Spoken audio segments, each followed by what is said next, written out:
Oi pessoal, tudo bem? Eu sou o professor Rodrigo Vilela Veiga e esse é o canal do Penal. No vídeo de hoje veremos o crime consumado e o crime tentado. Antes de começar o vídeo, por favor, se você não é membro, se inscreva, ative as notificações e se gostou do vídeo, deixa lá o seu joinha. E qualquer dúvida, deixa um comentário aqui no canal ou mande lá no @Rodrigo Vilela Veiga no Instagram. Bom, crime consumado. Então, tanto para o crime consumado quanto para o crime tentado, você vai ter definição no artigo 14 do Código Penal. O inciso 1 traz o crime consumado. E quando é que eu tenho crime consumado? Quando nele se reúnem todos os elementos da sua definição legal. Fica um pouco genérico, eu sei, então é mais fácil verificar o seguinte, vamos ver os tipos de crimes e quando é que eles se consumam, aí fica mais fácil de entender. Então, por exemplo, crimes materiais. O crime material é aquele crime que prevê um resultado, e para a sua consumação, o resultado é necessário. Então, por exemplo, homicídio. Matar alguém. Para que eu tenha homicídio, alguém precisa morrer. Ou seja, o resultado morte é necessário para a consumação do crime de homicídio. Portanto, crime material, para a consumação precisa ter o quê? O resultado. Crime formal.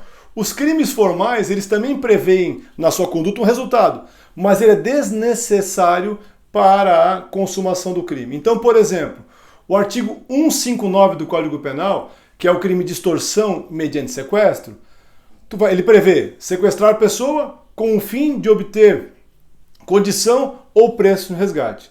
Então, por exemplo, se eu sequestrei uma pessoa e pedi o resgate, independentemente de eu receber o resgate, o crime já se consumou. Então, no crime formal, a consumação independe do resultado, bastando que eu pratique a conduta para o crime estar consumado. Os crimes de mera conduta, eles não preveem o resultado.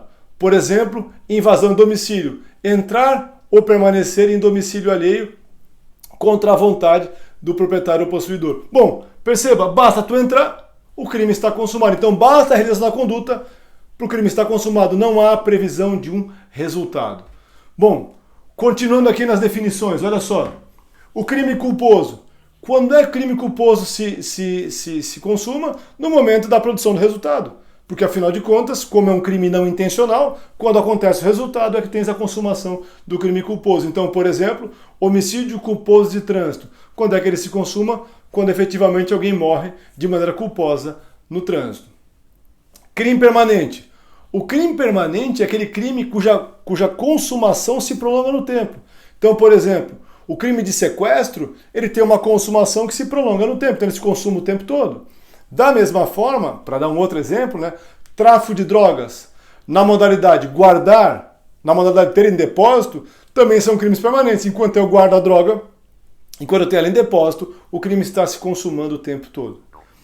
Crime habitual. O crime habitual, gente, é um crime um pouquinho mais complexo, porque temos que lembrar, o crime habitual, ele é formado por conjuntos de atos que isoladamente não configuram infração penal. Isso tem a ver com o verbo do crime. Então, por exemplo, exercício ilegal da medicina. É crime habitual? Sim, porque não basta que eu cometa um ato de mérito, eu preciso fazer vários atos que somados configuram esse exercício ilegal da medicina, ou seja, exercer a medicina legalmente. Então, quando é que se consuma esse crime aqui? Quando eu provo a habitualidade. Então, no momento que eu provo a habitualidade no crime habitual, ele está, então, nesse caso, consumado. E por fim, gente, nos crimes qualificados pelo resultado. Quando é que o crime se consuma? No momento, então, em que o resultado se produz. Por exemplo, o crime de latrocínio, artigo 157, parágrafo 3º, inciso 2. Quando é que ele se consuma? Quando houver a morte. Então, o roubo qualificado pelo resultado morte, é um exemplo aqui, se consuma quando vem a morte. Então assim ficou mais fácil verificar quando é que o crime está consumado. Por outro lado, gente, quando é que eu tenho um crime tentado? É bastante simples, é o inciso 14, inciso 2. Quando eu inicio a execução do crime, mas por circunstâncias alheias à minha vontade, o crime então não se consuma. Então perceba uma coisa importante, tá? Tem que somar 3 situações. Primeiro, eu preciso iniciar a execução. Quer dizer o que iniciar a execução, gente? Olha só, tomem cuidado, tá? Toma cuidado aí. porque existem aqueles atos que não se configuram crime, são meros atos preparatórios. Então eu preciso praticar algum tipo de ato que tenha o potencial de efetivamente levar à prática do crime. Então, por exemplo, se eu quero matar uma pessoa, eu preciso executar algum tipo de ato que realmente possa levar a pessoa a morrer. Então, por exemplo, quero matar alguém utilizando uma arma de fogo. Comprei a arma. Por si só, dei início à execução do homicídio? É claro que não, porque comprar arma não tem relação nenhuma efetivamente com o homicídio. Agora, apontei a arma para a pessoa, vou fazer o disparo, agora sim eu dei início à execução. Então o ato que inicia a execução tem que ser um ato que tenha potencial de vir a causar o resultado, né, que vir a causar consumação. Depois, claro, não pode haver consumação, ou seja, se eu consumei o crime, não se fala em tentativa e sim em consumação. E por fim, esta não consumação tem a ver não com a minha vontade, mas por circunstâncias alheias a ela. Ou seja, alguém me impede, alguém salva a vítima, então é nesse sentido. Então, por exemplo, eu atiro para matar uma pessoa. Quando eu dei o tiro, alguém me derruba no chão e me prende. O tiro passa ao largo, não atinge a pessoa. Qual é o meu crime? Tentativa de homicídio. Afinal de contas, eu iniciei a execução com um disparo, a pessoa nem sequer se feriu. Por quê? Porque me impediram de continuar o fato, ou seja, um terceiro me segurou. Naquele momento eu não consegui evoluir para o fato. Então, eu preciso desses 3 elementos aqui para falar em tentativa. E a tentativa, gente, olha só que interessante, ela tem formas, tá? Uma classificaçãozinha bem simples. Tentativa imperfeita e perfeita, tá? O que é imperfeita? Esse exemplo que eu dei agora. Eu tinha na minha arma, vamos dizer, 5 disparos, eu atirei apenas um disparo, nem sequer pegou na vítima e eu fui impedido por terceiros. Ou seja, tentativa imperfeita.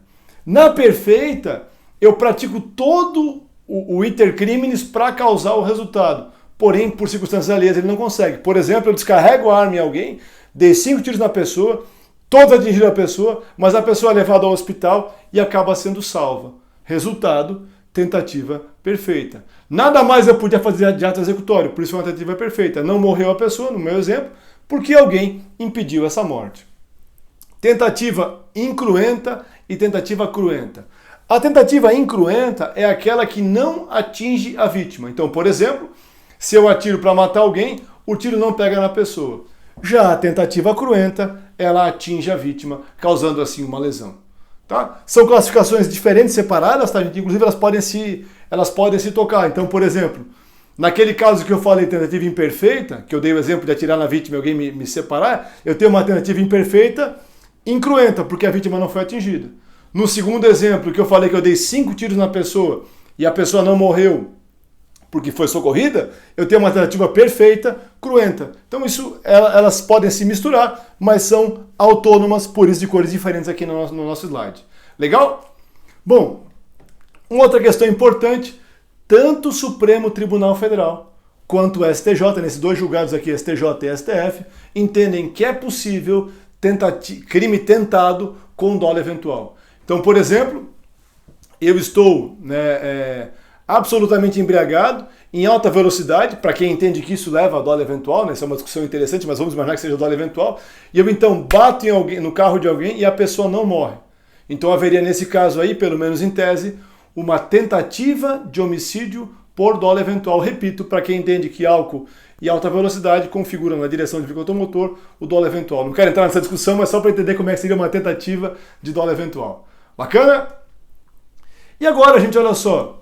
Crimes que não admitem tentativa. Primeiro, crime culposo. Por quê? Porque tem que ter um resultado, então não tem como ter tentativa. Há quem defenda, por isso que eu botei aqui um asteriscozinho, que na culpa imprópria seria possível a tentativa. Então, por exemplo, o cara está em casa dormindo, tá, e o filho dele sai de casa sem que ele saiba disso.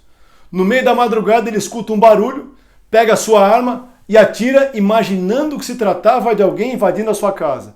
Na verdade era o seu filho, que está voltando de uma festa, ele não sabia. Aí o chamado erro, ao erro aí, e que seria um tipo de culpa imprópria. Então seria uma tentativa de homicídio por culpa imprópria. Então há quem defenda essa possibilidade, tá? Segunda questão, não é possível tentativa em crime perto-doloso, por quê?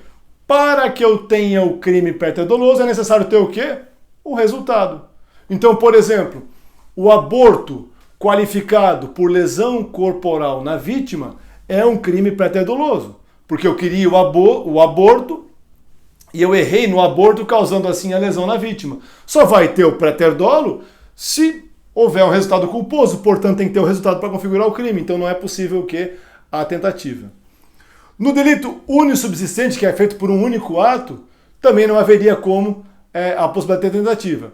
Fernando Capês entende que seria possível sim tentativa, em alguns casos, como por exemplo ele fala, numa injúria feita oralmente, que é um crime subsistente, que a vítima não escuta o que foi dito. Então haveria uma tentativa de injúria por via oral. Então é uma definição dele, mas a grande maioria entende que não é possível nos crimes unissubsistentes a tentativa. Bom, continuando aqui, também não seria possível a tentativa em crime habitual. E por que não? Porque no crime habitual, cada conduta em separada não configura ilícito criminal. Lembra? O ilícito é a soma de todos. Então não teria como ter tentativa. Também não é possível tentativa nos delitos omissivos próprios, porque a simples omissão já configura o crime.